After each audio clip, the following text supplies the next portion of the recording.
Project Management for the Masses podcast, episode 32.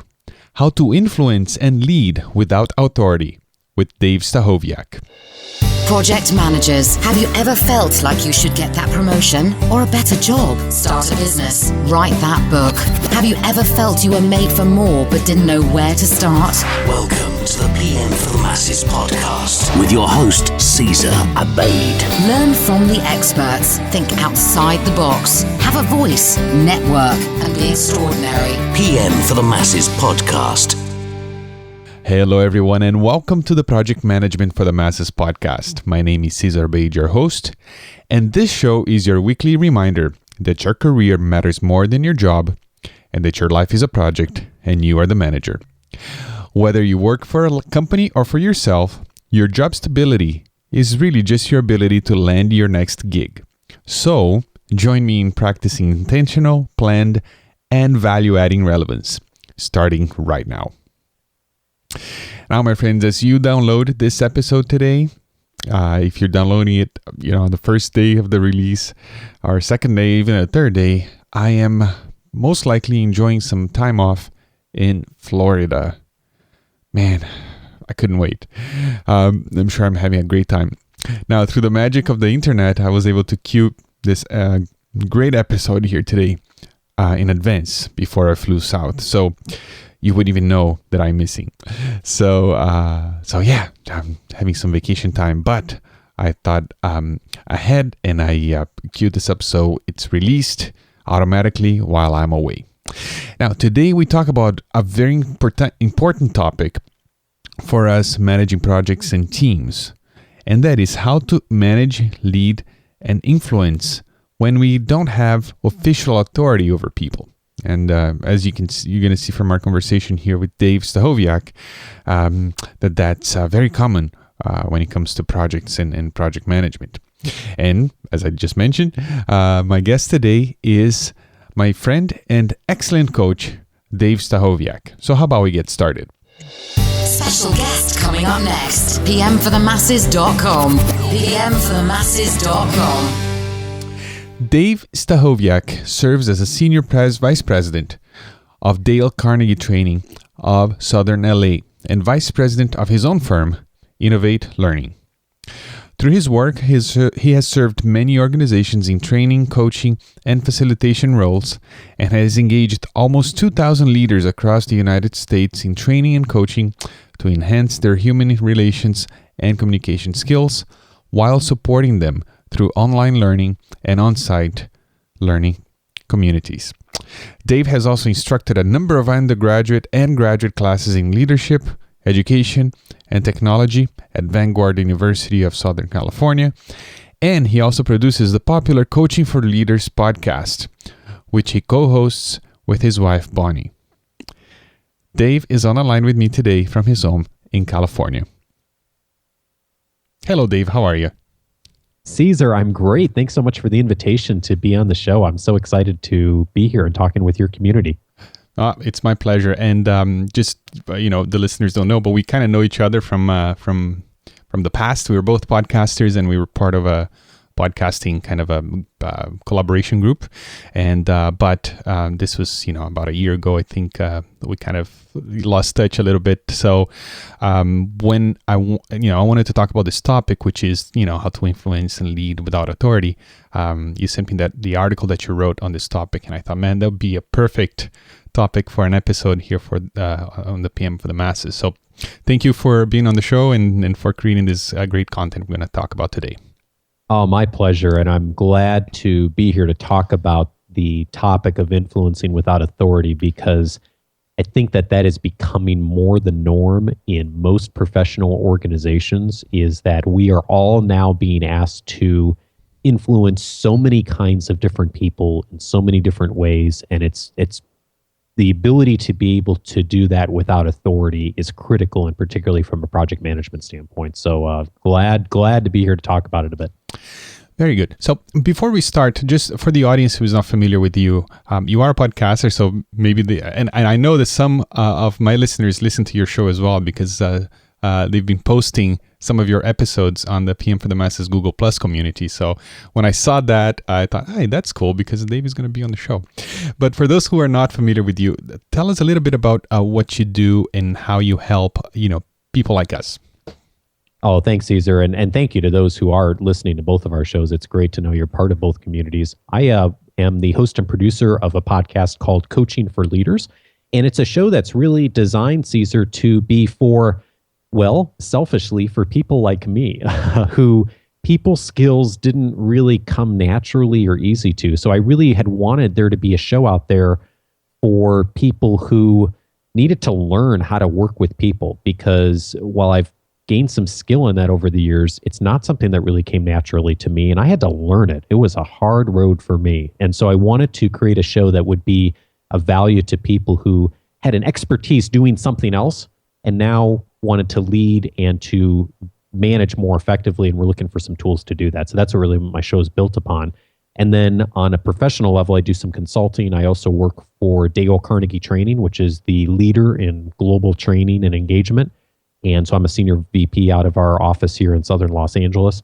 And I also do a little university teaching on the side. So keep pretty busy, but all of it's around leadership, education, helping people to learn more effectively and to work better with people. Yeah, and I just wanted to give my opinion here. Your podcast is fantastic. It's a great resource for people who are looking into becoming better leaders. Before we get into the content, as you were talking about this, I remembered a quote I saw somewhere, and I don't remember word for word, but the quote said that we get promoted to the point of incompetence. Because you do a good job at the position you're in, and that gets you a promotion, and then you do a great job at that, and then you get promoted, until you don't do such a great job anymore, and then you don't get promoted anymore. But that means that you're in a position that you're not very good at. What do you say about that? Caesar, you hit the nail on the head. It is such a common thing that happens in many organizations. There's actually a term for it. It's called the Peter Principle. And it is the belief that we do get promoted to that level of incompetence. And the challenge is that a lot of times the person who gets moved into that role as the leader or manager, depending on the terminology that your organization uses, often is the person who was best at the previous job.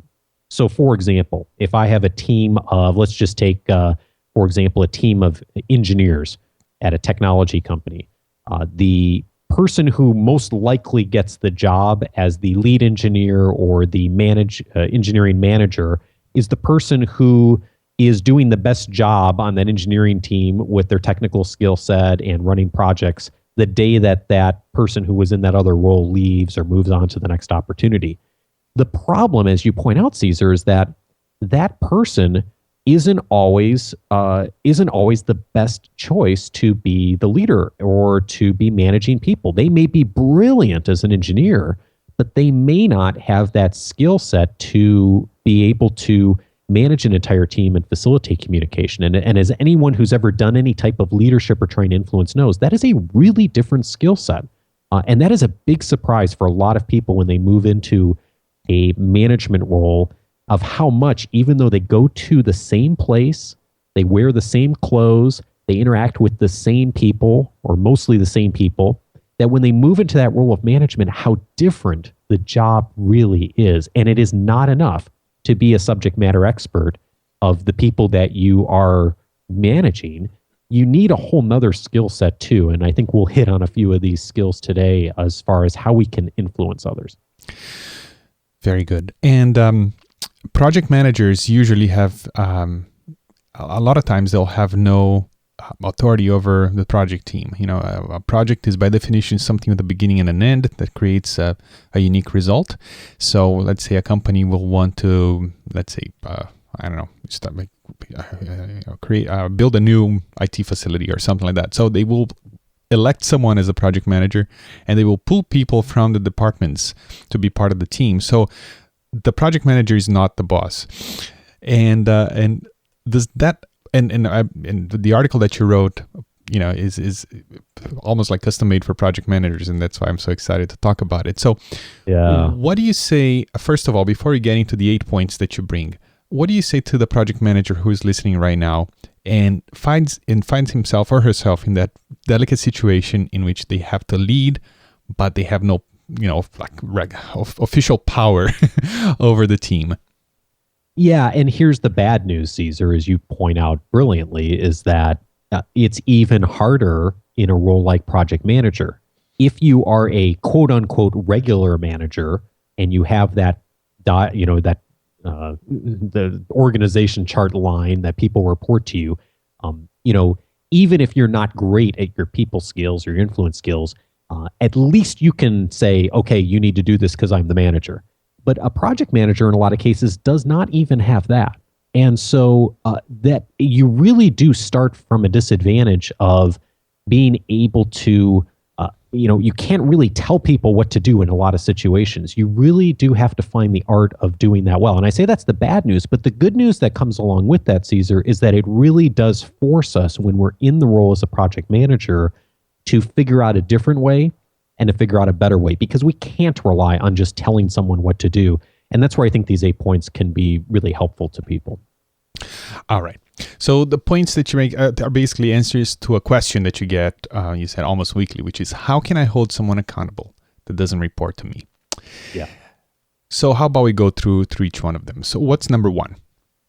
Yeah, the first one is sort of an attitude check for us, Caesar. And the attitude check, first of all, is stop wishing for control. This, in a lot of, I've had many, many times over the years where I've worked with clients or people in training classes or new managers or leaders or even people who aren't yet managers. And they'll say, if only I was in this particular role, if only I was the director on this project, if only I was the manager of this team, that I could get people to do what I need them to do.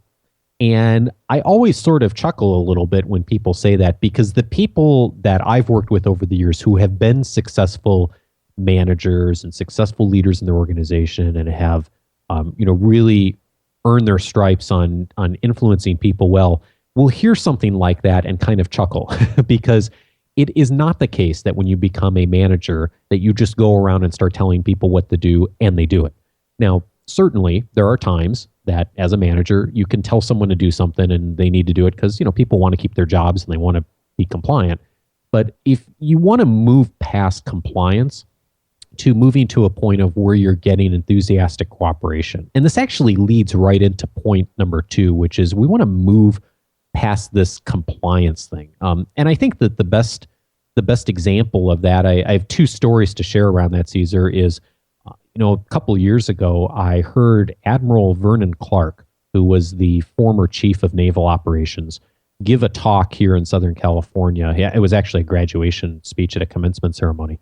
And he gave this great talk, and he was talking about what it was like to be the chief person in the United States Navy. And he said, the last 10 years of my job, most of the time he was an admiral, he said, I never gave a direct order. I would talk with people and we'd dialogue and we'd have discussions. And he said, I didn't often bark at people what to do. It would be a collaborative effort of influence. It would be a dialogue. It would be meetings. It would be brainstorming. It would be engaging the people he was leading and quote unquote ordering around. But in reality, it was much more of a collaborative discussion. So even at the highest levels of the military, which we think about as a very command and control kind of environment, even they know that you don't bark out orders to people all day long. Now, are there times and situations in emergencies and in particular roles that you would do that? Of course there are. But the vast majority of folks who are in a project management role not only don't have the ability to do that, but shouldn't be doing that anyway. That's not the kind of influence that you want to have. And one example I can give of that, Caesar, is renting a car. Have you ever rented a car before? Oh, yeah. When you've rented a car, what kind of gasoline do you put in the car? Do you put in the premium grade gasoline, the highest octane gas, or do you tend to put in the cheap stuff at the pump? Yeah. The cheap stuff, it sounds like. Yeah. Okay, why? Why the cheap stuff? Well, because that's the minimum I need to do, to fulfill what's required of me at that point. And from that point on, it's like I don't really care what happens to that car. Yeah. It's not it's the next person's problem. Exactly. And it's not your car, right? Right. So, you're going to do the minimum to take care of it. I mean, you're going to fill it with gas and you're going to take care of it and you're going to treat it responsibly, but you're not going to go above and beyond, putting in premium gasoline in a rental car because it's not yours at the end of the day. And why would you invest the extra effort to do that when it's something that you don't own? And I think about that a lot when I think about engaging people in ideas and projects, is that if it is yours, if it is always your idea as the project manager, if it is always your decision, if it is always your order, sure, people will grudgingly do it if they need to. You can get compliance, although I'd say even in project management, that's sometimes pretty hard to do. But you're not going to get the enthusiastic cooperation that you would if they owned it.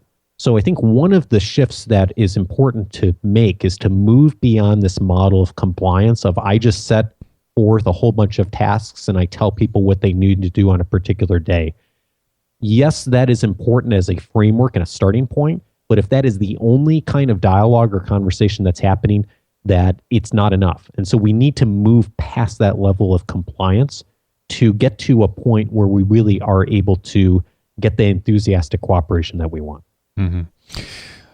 And it's probably we could do another episode on this. But how do you get started doing that? Getting beyond compliance in that way, so people feel like they own it instead of they're working on your project, they're working on their project. And that I think is the last 6 points here, which is number 3. First of all, is to care. Mm-hmm. And so I know that may sound trite. It's a short word and it's something that you hear talked about as far as managing people a lot. But I really do think that this is something that is so critical, is just to genuinely and truly care about people. And so I'll say, Cesar, that I don't think that this is something that I'm really naturally that good at. I do not think often about when I'm talking to someone or when I'm engaging with someone or on a project with someone, I don't often think to ask the person how their day's going. I don't often think to ask about what's going on in their lives or how things are going on the project. I found over the years I've gotten better at that, but I've had to remind myself to do that.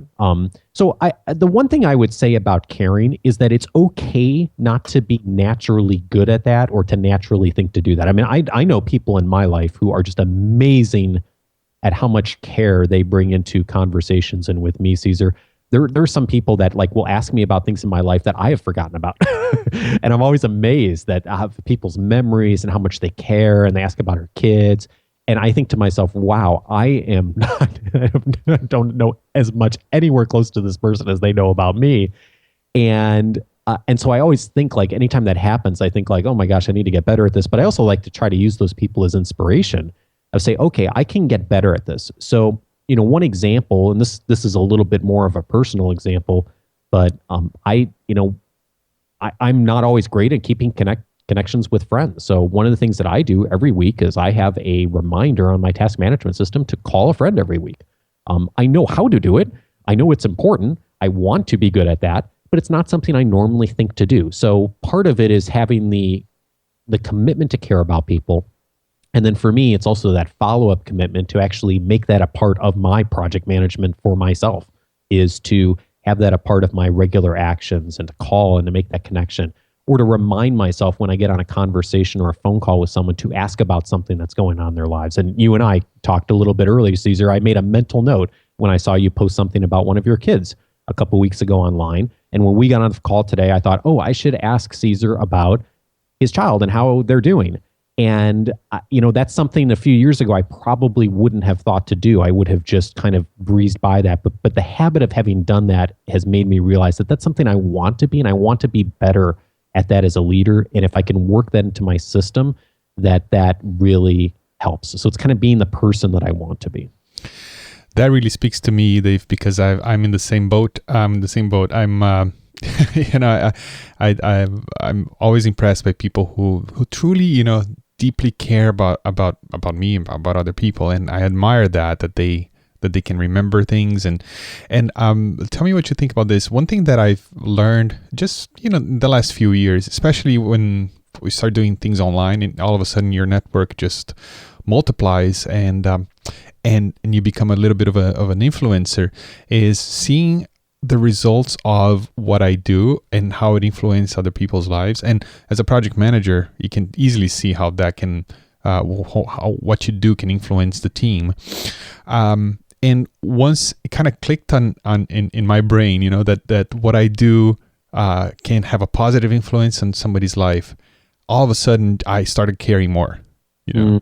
That's great. That's great. Yeah, and I'm so glad you mentioned that, because I think for each one of us, that motivating factor is going to be a little bit different, and finding the thing that really makes us care about each person, I shouldn't say makes us care, but makes us want to care about each person, is really, really helpful. And I know one thing that's helped me over the years, Cesar, is especially as we've kind of transitioned more into this online world of, when you get online and things like LinkedIn and Twitter, when someone takes the time to engage with me or to say something or to send an email, it's so easy for those things to be seen as like a list of to-dos, or I've got to respond to all these emails. And I consciously will step back and I'll think sometimes, that is a person. Like that, someone wrote that tweet, someone sent that email, a person decided to spend 5 or 10 or 15 minutes of their lives to engage with me or to make that connection. Now, I say that not to say it's always possible to engage at that level with every person who reaches out to us, nor should we. But for me, just having that recognition that there's a person behind every account online, every piece of social media, every task management, project management system, the little avatars, that there's really a real person there, helps me to care better. And that's been really helpful for me. Mm-hmm. Yeah, the electronic age really helps with a lot of things, but it kind of creates this filter, this screen between people, and we tend to. You're right. We tend to forget that behind that avatar is a real person with issues and desires and passions and pains. Yeah, and it's amazing how little sometimes it takes for you to make a difference. But just replying with something more personal and making a note somewhere about a problem that they had. Here in the podcast, people always reach out to me because they're either looking for a new job or they're trying to get promoted or trying to get a certification, and I make a point of, and that kind of really speaks to me because they see the show, as a positive thing for them on their journey. So it kind of encourages me to follow up with them, a few weeks down the line. Hey, did you pass the exam, or did you get that promotion? And but it does help to have some sort of system to kind of remind me, and it's not that I'm outsourcing my caring, but it's a system to kind of trigger that memory to, oh yeah, let's see how so-and-so is doing. Yeah. And I think that's it's a key point of influence. If people know that you care, it is not enough to care. People also have to recognize that you care. Right. And I'll tell you, this is a real obstacle for me, Cesar, as someone who tends to be more introverted. I will think a lot about how I care about someone, but then I won't actually do anything that would demonstrate that. And so in my own mind, I have this great relationship with this person, and I've thought a lot about them, and I thought about how much I care about what's going on with them, but I haven't actually reached out and opened the email or made the phone call or stopped them before the meeting and asked the thing that I was thinking about. And I think that that's something that can be an obstacle for some of us too, who also tend to be quieter people, is to really put action behind that care. And that's where doing things like making myself tasks, and following up to take the action I already want to take and I recognize is important is really key for me. And I'm I fall short of it all the time, but I also know that I'm getting better than I used to be. And that for me is how I try to measure my success. Mm-hmm. And I think that takes us nicely into item number 4, which is offer to help, correct? Yeah, exactly. Almost every good team that I know relies on influence over authority. And so I think sometimes the thing that gets people in trouble is that they don't think to make investments in relationships prior to when they need something, or they need a favor, or they need someone to take action on something. And, all of us are on both sides of this equation all the time. So we have people who will ask us for help, or will need a favor, or something comes up last minute, or something wasn't planned for the correct way, and they need something from us. And at the same time, we're also all going to be in the position, I don't care how good a project manager you are, where something falls through the cracks and you need a favor from someone, and you need to you need someone to ask, to do something on your behalf, because you made a mistake, or you are in a position where you don't have the resources you thought you had. And so I think a great way to approach a project or working with a team is to start off by offering to help people. And that may mean, asking someone once a week, what do you need help with? What's going on? What can I do to make your job easier as a project manager? What are the tools that I can provide? What are the resources? What kind of check-ins would you like? Having a 5-minute conversation with people and then following up and actually doing something with that, for me, is the kind of thing that when people do that for me, it makes all the difference. Someone spends a little bit of time helping me out for something, I'll tell you, when they need a favor, I'm a lot more likely to, stop and to help them out. And so, we're not doing it just because we're trying to get favors from other people, but there's an importance of investing in relationships up front. It's like having a good marriage, Caesar. If you always just make withdrawals from the account, you're not going to end up having anything that's of value long term. But if you're making continuous deposits into that relationship, into that marriage, both parties, then you're going to have a relationship that's really going to flourish over time. And I feel like that's very true in a lot of professional relationships with too. And so one great way to do that, if you aren't already doing it, is to just offer to help. Put it on your task management list once a week or once a month even, and say, who's someone I could talk with, and maybe who's even a little overwhelmed, and ask to do something. And maybe it means you spend an extra hour at work this week, or maybe it means you spend a late night helping someone with something. And maybe it isn't in your job description. But that little action, that little time spent can make a big impression. And when people realize that you're willing to just help get things done and to help them do their jobs better, they're so much more likely to be willing to engage with you when you make a request, or you ask something, or you ask for a favor. That just, it cements the relationships, and it shows people you're not just in it for yourself. So true. And there's also, I also find that helping people is to me, brings benefit to myself in and of itself, even if I never have to ask for a favor of that person. There's something about that, about helping people and pulling them up, or helping them move forward, that, or even with a problem, or, pain or desire that they have, that is just fulfilling in and of itself. Don't you agree? I do.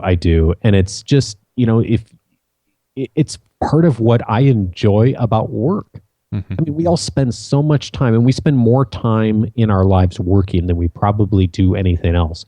So why not be the kind of person, even if you don't get anything from it, that just likes to be helpful and resourceful to people? Now, of course, you can't do that all the time, and you can't do that all day long, and you need to do your job and have good boundaries and all those things too. So I'm not saying do that all day long by any means, but if you can be that kind of person to help and reach out, people will be willing to help you out too. And it's just fun. It just makes for a much more fun work environment. And so I try to to do that all the time, and encourage my clients to do that. And like I said, fall short often, but I find that offering to help is a great way to start a relationship. Very good. So what's number 5? Number 5 is set expectations. So just because you aren't the manager doesn't mean that you can't talk with people about what's going to happen and make some agreements, or just talk about the roadmap ahead. And this is something that I think actually project managers are really good at doing, is thinking out through, if you've had training here, thinking out through what's going to happen next and what are the next steps. And to the extent that people know that in advance, and they know what things are going to be like, and what kind of communication is going to happen, and what kind of commitments there are going to be. I know for me, when I know those things in advance, it's so much more likely that I will be willing to comply with those things, and to reach deadlines, or even exceed milestones, and try to find a way to make it beneficial for them too. If you can plan out in advance what it is that is is required of them, how they're a part of the project, where their expertise comes into play, and have some dialogue with them. You can also find out, how are they going to benefit from being involved in this project too. So I think to the extent that we can have some of that dialogue up front can be really, really helpful. And then it also, from a practical standpoint, can help us uncover some of the obstacles that are coming up. For example, I'm on a project right now where, some dialogue up front has uncovered the fact that one of the people is going to be out for 2 weeks coming up in May. And so, if we didn't have that dialogue up front, we wouldn't necessarily have brought that on everyone's radar screen. And so because we know that, we can work around that. We can work around that person's vacation schedule. We can make sure that we get things done before then and after then, have some communication with the client that's appropriate.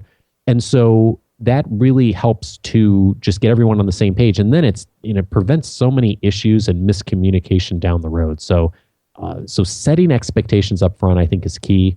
Just kind of walking through the process of what's going to happen is essential for me and essential for so many people in making this much more successful. Yes. Yeah. If people know what could go wrong, for example, you talk about approach people before it's a crisis. I find my own experience is a lot easier to say to announce a problem this way. That thing we talked about last week that could happen, it did. This is how we're going to approach that, rather than out of the blue drop a bomb on their laps. You're right, Caesar. It makes me think of one way I use this is I don't do a lot of executive coaching, but I've done a little bit over the years where I've worked with someone who's more senior in an organization. And one of the conversations I will always have up front whenever I work with someone to engage one of their employees and do some coaching is I'll say to the manager, because this is what often happens in coaching, is I'll start working with someone and I'll realize the issue is really not so much with the employee, it's the person managing him, the person who's hired me or hired the coach. And so I'll just say that up front now in meetings. When we start an engagement, is I'll say, say I get 3 weeks into this and I figure out, and the evidence seems to be mounting, that the challenge is not so much with your employee, but there's actually a bunch of things that you're doing that are getting in the way. How do you want me to handle that when that happens? Or if that happens?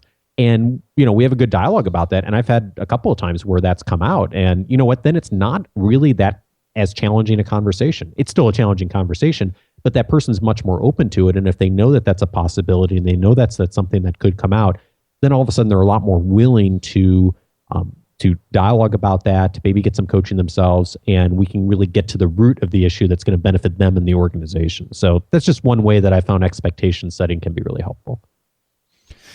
Number 6 is thank people in public. I do that all the time, but what do you say about that? I just wanted to say it's very fulfilling to do that, and but I wanted to hear your thoughts. Yeah, it is, and good for you for doing that, Caesar. And this is again something I often think about, but I don't always follow through on. So thanking people in public is key. I mean, when someone takes the time to go above and beyond, thank them. Mention it at the next staff meeting. Thank them in an email and copy up their manager. One of the things we always hear about in, good management is don't copy up to try to get things done. People will, if they have a complaint with you, they'll copy your manager when they respond, and they'll say, so-and-so's, you should be doing this, and they'll copy their manager, hoping your manager will intervene, right? And so don't do that is the message. But you can copy up when it's for something good. I love sending someone an email of what great work they did and copying their manager on it, or copying the team of the people that they worked with. I mean, everyone loves getting an email like that, but then when everyone else is involved and sees that conversation happened, great. I mean, and the key thing here is virtually nobody takes the time to do this genuinely. So if you can be the kind of person as a project manager that takes the time to point out that someone did something well, that is really, really noticed, and people appreciate that. I've had times in my career where someone has said, that one thing that one person said kept me going through this difficult time for a year. I mean, you think about that, like the power that we all have. When we talk a lot about compensation and raises and things like that people get as part of, their professional work, and all that's important. It has to be right. And in addition to that, we can't forget the importance of really the verbal recognition and affirmation. So the key thing I'd suggest for that is first of all, pick one person. Don't try to do it with everyone. Pick one person and be specific. So if you're going to recognize someone for their good work, don't just send an email and say, Jennifer did a good job on this project this week. Thank you very much. Say that, but then say specifically what's the evidence. So what specifically did she do? And that's how your feedback will be perceived as much more genuine. Even though you intend it as genuine, the way you demonstrate that it's genuine is you cite a specific example of something that she did this week with a customer, a story that happened, a situation she handled that shows why she did a good job. So if you can do that, that's key. And then the only caution I'd have around this is don't try to do this all at once. I did have a client once who got a little overly ambitious and decided that they were going to take this advice and utilize it with their entire staff. And so there was 15 or 20 people in the staff meeting, and they went around and they thanked each person at this one particular meeting and had something specific to say about each person. It was a little overwhelming. And then at the end, someone pointed out that they missed somebody. Oh. and it was someone who had not been scheduled to be at the meeting, but they kind of had joined the meeting last minute. And it was pointed out that the leader had missed this person. And so they said, what do you have to say about that person? And she didn't have anything to say. So it was kind of an uncomfortable situation. And so if you do this, and with all of these things, don't try to do it like 100% right all out with every single person. Pick one person this week that you do it with. If you're going to take the time to care, pick one person that you say something to this week. If if you're trying to offer to help, pick one person this month to do it. If you can just take one of these and apply it, then once you've done it, then choose someone else. Mm-hmm. Plus, if you do it all the time for everyone, then it doesn't mean anything. That's also true. Exactly. So, if you say every day what a great job everyone's doing, one is it's not as meaningful. And secondly, it's not perceived as genuine, again, even if you mean it genuinely. So I think focusing on one person is really a great way to give that positive reinforcement. Mm-hmm. Number 7 is be real. Yeah. And I think this is key in project management too, is, there are times that you are going to ask people to do stuff that is just not fun to do, and it's not going to be exciting. I made this case in the article that, there's times in my career where I've approached someone and said, I need your help. It's going to take time. It's going to bore you to tears. It will never help you in your career, and you'll get absolutely nothing except my thanks. Are you interested? And then, always the person laughs, and then we sort of figure it out, right? So I think people like honesty. They like humor. I mean, if you can bring some of that in and just be real and genuine with people and be authentic, that, we're all people. We all struggle with stuff. We all know there's parts of our jobs that aren't going to be that much fun. So I think to the extent that we can make it fun and engaging is for me, that's the kind of person I want to work with.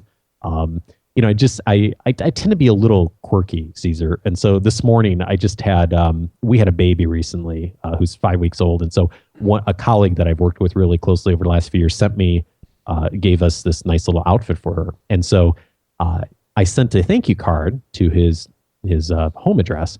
And he emailed me this morning and said, oh, hey, thanks for the thank you card. He's like, I know you're not supposed to thank you, but I just wanted to let you know I have a new address. And so I said, oh, okay, great, thanks. So I recorded his new address. So I pulled out another thank you card this morning, and I wrote the thank you card to his new address. And I said, hey, I just wanted to thank you for the thank you about the thank you. And I sent it in the mail this morning. And I know when he sees it, it's going to like totally crack him up. But, that's the kind of stuff, like it's sort of a silly, crazy, playful thing. But that little stuff in the workplace, if you can, to the extent that we can do that on a daily basis, like find one thing that's going to make someone laugh. I just like doing that. That makes my day and it makes me smile. And I love it when people do that with me. And that's the kind of place I want to work. And that's the kind of person that then I also want to work with and be influenced by too. Right. And that's the kind of thing that people will remember as well about you. And oh yeah, I remember that card you sent me. And it doesn't, as you said, it doesn't take a whole lot of effort, but it makes an impact. And especially today when people are just doing what they're paid to do and what they're supposed to do, and it doesn't take much for you to stand out, So absolutely take these opportunities, I guess. Very good. And the final one is number 8, swim with champions. What do you mean by that? Yeah, there's always that one person that you could do all of the previous 7 with well. You could give them some positive reinforcement. You can set expectations effectively. You can try to get enthusiastic engagement instead of compliance, and it's just not going to make a difference. We all have those people on teams that we work with. And so, my advice always to people is, by all means, engage with those people when you need to, but invest your real quality time with the people who also care a lot and want to grow their careers too. And that just doesn't mean people in your organization, but this is one of the great things about being involved with a community like you have put together, Caesar, for project management, is connect with other people who are in communities like this and other organizations. I love the Google Plus group that you've set up, and people can dialogue and connect online with others in the community. You'll raise each other up. And those are the kinds of people you want to be influenced by. And you want to swim with the champions. You want to be dialoguing with people that are going to lift you up, and you're going to lift them up.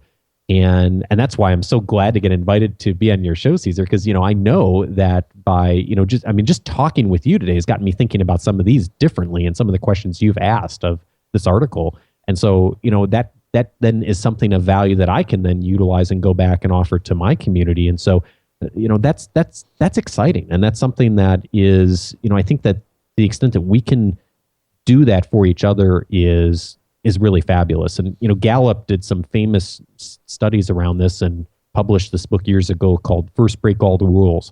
And one of their groundbreaking findings in this study was there's sort of this assumption that if you're a manager, that you should spend the most time with the people who are struggling the most to help them get up to speed. And Gallup said, no, that's not true. Is that when you actually go out and research the best managers out there, the best managers spend the most time with their best people. They engage and they connect with and they challenge and they grow the people who are most committed to their organization, who do the best work, who are most helpful in advancing the organization's objectives. And the best managers out there spend their time with those people because those are the people they want to stay engaged with. Those are the people they know are going to grow the business. Those are the people who are going to be committed to them long term.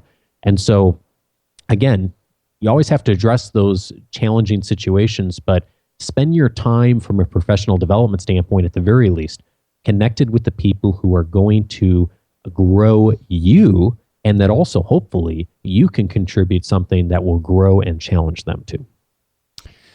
Fantastic. Yeah, the whole focus on your strengths. We hear a lot about that when it comes to working on yourself and as an individual. But what you're saying is that the same applies to a team. If you focus on the strengths of the team, which usually means the stronger people on the team, then the whole team grows. Correct? Absolutely. That's what it's all about, and that's why I'm so glad that we live in this age of the internet where we can engage with something like a podcast or an online community. And we can really, you and I, 30 years ago, Caesar, would never have met, would never have had a dialogue. But because we've got this great, these great tools and resources out there, let's use them to make each other better. That's one of the things I'm so excited about, of being involved in being alive right now. Forget about the professional aspects of it. I just love being alive right now and being able to connect with people all over the world and influence people and be influenced by others who I've sometimes even never met. But that is just, I think that's really, really exciting. And I think the extent that we can tap into that and have that community nurture us and grow us and influence us and inspire us, it's so exciting to be a part of that. I couldn't agree more. Now, Dave, let's say there's somebody who's managing a project right now, and they're frustrated. They feel like maybe it's a little bit over their heads, and they're not leading well, and they're having trouble. We talked about a number of things here today, but do you have a tip for them that they can perhaps start implementing right away tomorrow when they go back to work to get themselves into this path of influencing without authority? Well, I would say if you are that person, that you are not alone. And I think actually that person is probably lots more common than anyone who moves into a project management role, who knows what they're doing, gets good results, and finds a pretty frictionless environment. I think that's much more the exception. It's far, far more common that you move into a role as a project manager, maybe you've even been a project manager for some time, and you're hitting a lot of roadblocks and obstacles. Because project management is not about the technology or the tools or the systems as much as it is about the people. You know, it's easy to think about project management as like, okay, what kind of tool are we using? How do we put things out on a timeline? How are we assigning tasks? And all that's important. It's all elements of project management. But at the end of the day, it's about the people. It's how do we get people to do the things that they need to do that are going to be a benefit to both of us.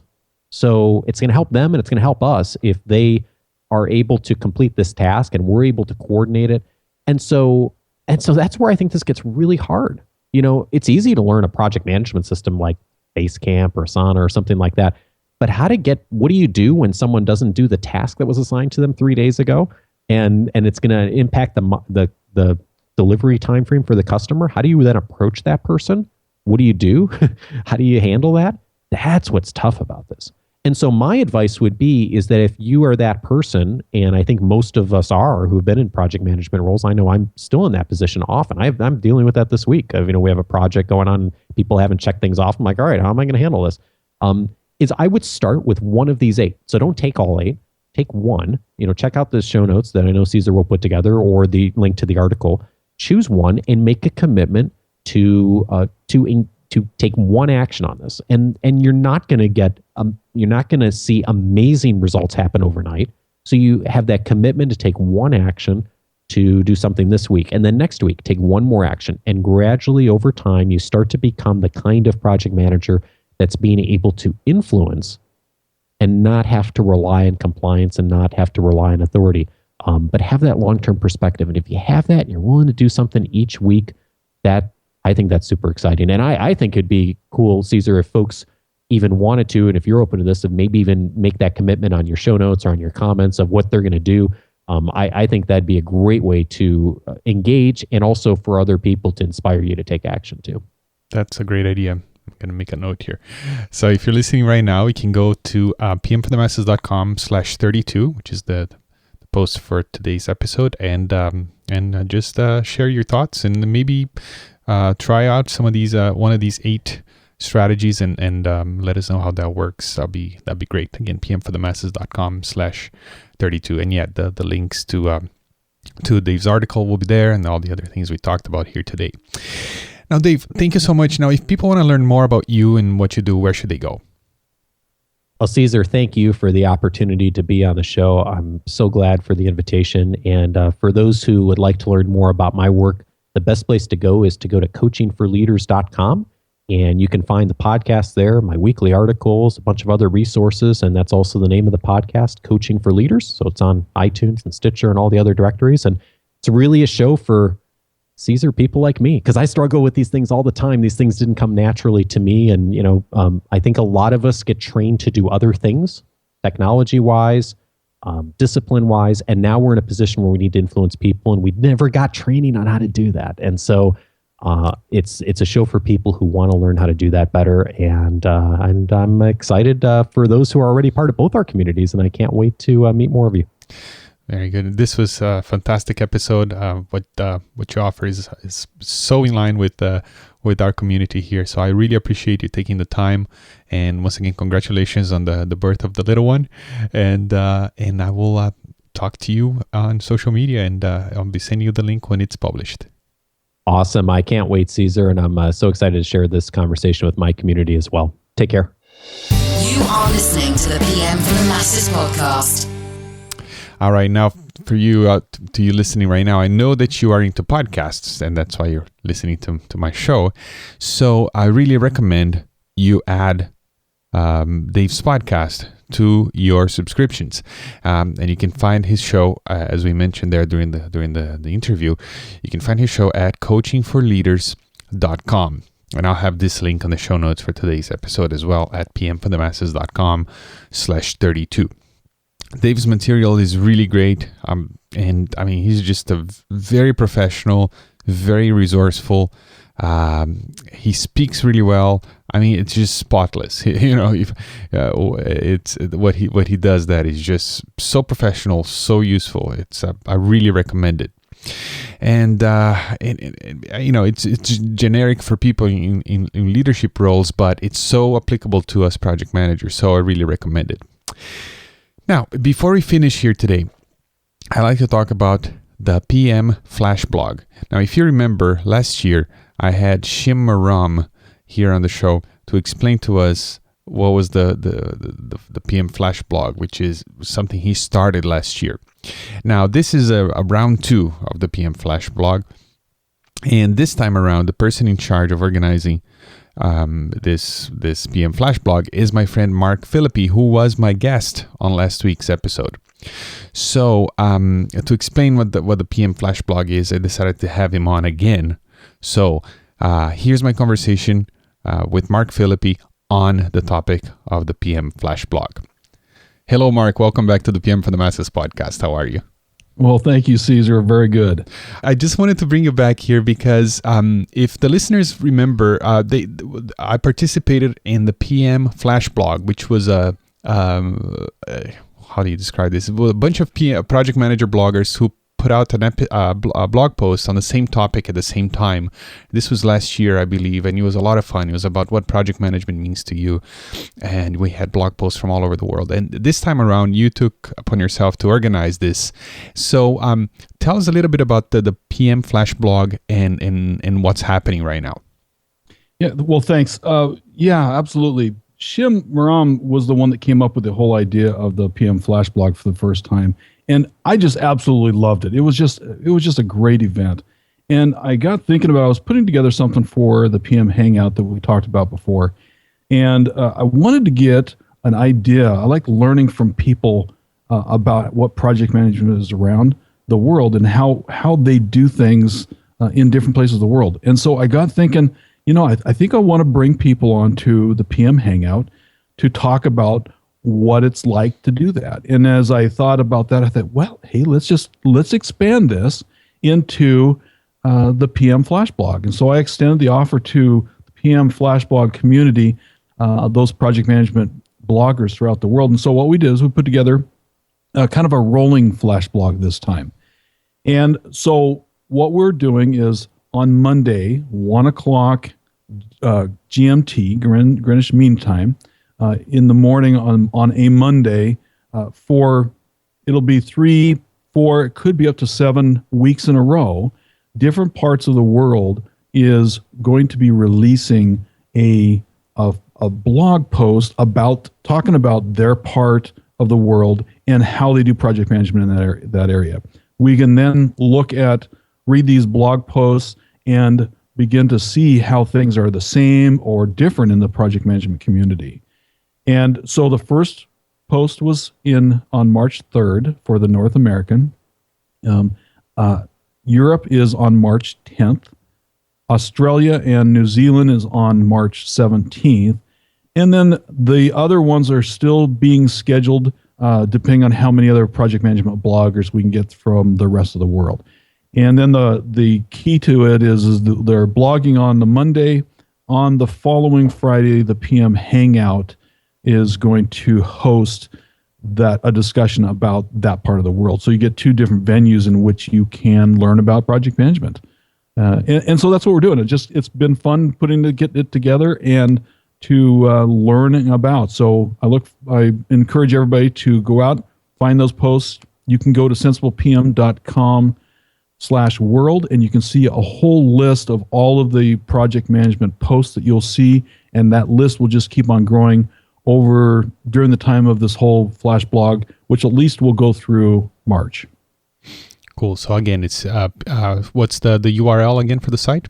It's sensiblepm.com/world. Now, I will also tell you that all the other Flash bloggers that are involved, also you can go to their sites and you can find out from them where their particular post is. But that's where I'm hosting a view of everything. Mm-hmm. So do you have links to individual collaborators there or not? It's just too many? We'll have links to each one of the contributions on that website. Awesome. And to me, last time, besides the fun of writing the post, for me probably the second best benefit was to be introduced to all these new bloggers that I did not know before. And I still have relationships with them to this day. So it's a great way for the listener right now to go and find not only some interesting content, but also to find some new bloggers and some new content creators in this world of project management. And so you can expand your network and learn from more people. So Mark, thank you very much. And the link to the PM Flash blog will be also part of today's episode on the show notes at pmforthemasses.com. Mark, thank you for stopping by. Thank you, Caesar. PM for the Masses podcast. Alrighty, so that's it for today's episode. And I hope you enjoyed my conversation there with Dave Stachowiak and with Mark Philippi, and that they're both great guys. So please do check out not only the PM Flash blog, which you can find the links to it and the show notes for today's episode at pmforthemasses.com/32, but also make sure to check coachingforleaders.com. Now, I'm really grateful to all of you listening to the show, and the number of listeners keep growing. And if you are a new listener, if you subscribed in the last couple weeks, I know there's a lot of people who subscribed in the last few weeks, and you have been enjoying the show and would like to help out, here's how you can do what you can do to help me. You can leave me a rating or a review for this podcast in iTunes. So if you don't have the iTunes, you can download it. It's a free software you can get from apple.com, and there you can find all sorts of things, not just podcasts, but music and applications and all sorts of different things, movies, TV shows. So if you go into if you have the software downloaded already and installed in your computer, you can just go to pmforthemasses.com/iTunes, and you'll get redirected to the page where you can leave a review. This really helps me and the show rank better and reach more people, right? And in the meantime, keep taking things up a notch in your life and your career. And I will talk to you next week. And until then, remember that life is a project and you are the manager. Ciao, ciao. Thank you for listening to the PM for the Masses podcast. Tune in next week for more great ideas on how to manage your projects better and truly stand out in your industry. pmforthemasses.com